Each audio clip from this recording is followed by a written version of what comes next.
Hi students, welcome to today's lesson, a comprehensive exploration of Percy Shelley's Ozymandias. Today we will delve into the poem's intricate language and structural choices, uncovering how Shelley masterfully conveys the themes of nature and the environment, as well as power and corruption. We'll begin by examining Shelley's use of vivid imagery and descriptive language to highlight the fleeting nature of human power in contrast to the sublime force of nature. Next, we'll explore the lexical fields Shelley employs to create vivid imagery of arrogance, pride, ruin, and decay.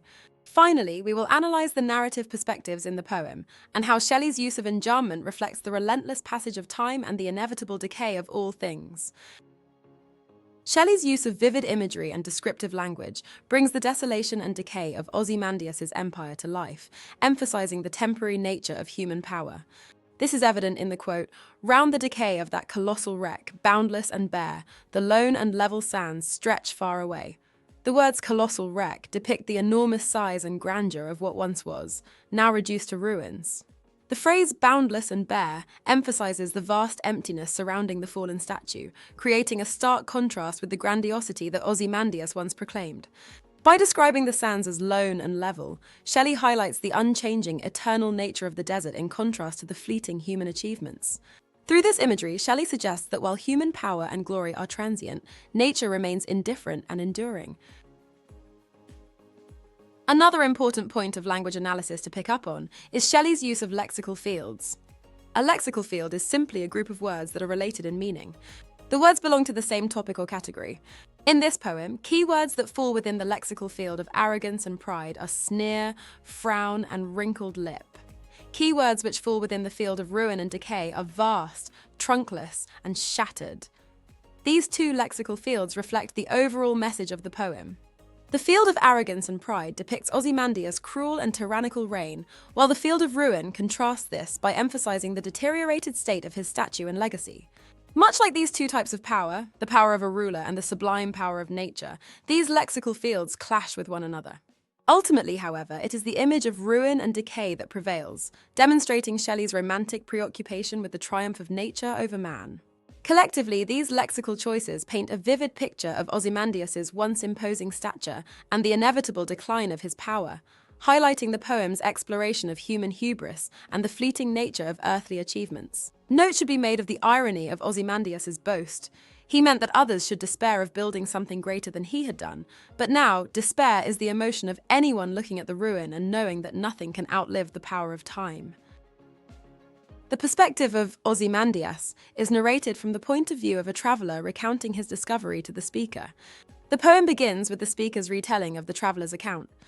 "I met a traveller from an antique land who said, 'Two vast and trunkless legs of stone stand in the desert.' This use of a second-hand perspective creates a layer of distance between the reader and the subject, emphasizing the passage of time and the fallen state of Ozymandias. This narrative choice adds a sense of mystery and ancientness to the story, making the reader feel as though they are hearing an age-old tale.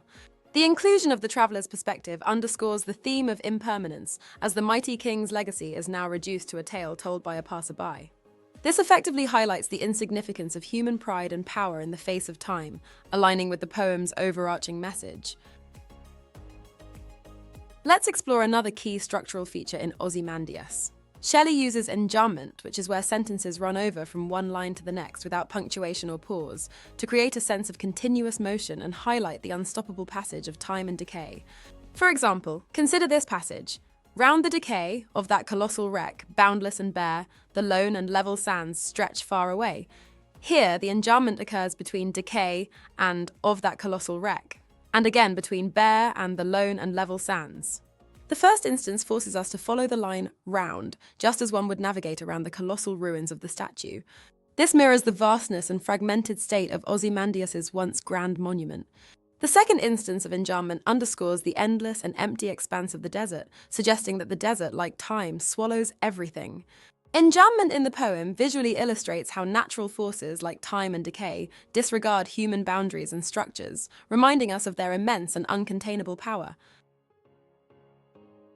In conclusion, Shelley's Ozymandias uses vivid imagery and descriptive language to bring the decay of Ozymandias' empire to life, effectively capturing the fleeting nature of human power.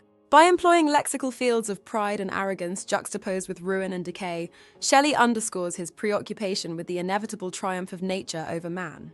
The poem's frame narrative reinforces its central theme that all human achievements are transient and ultimately forgotten.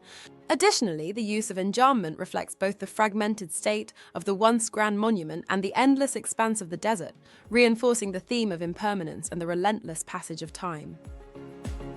Watch the rest of the GCSE English Literature course at Sophos Education.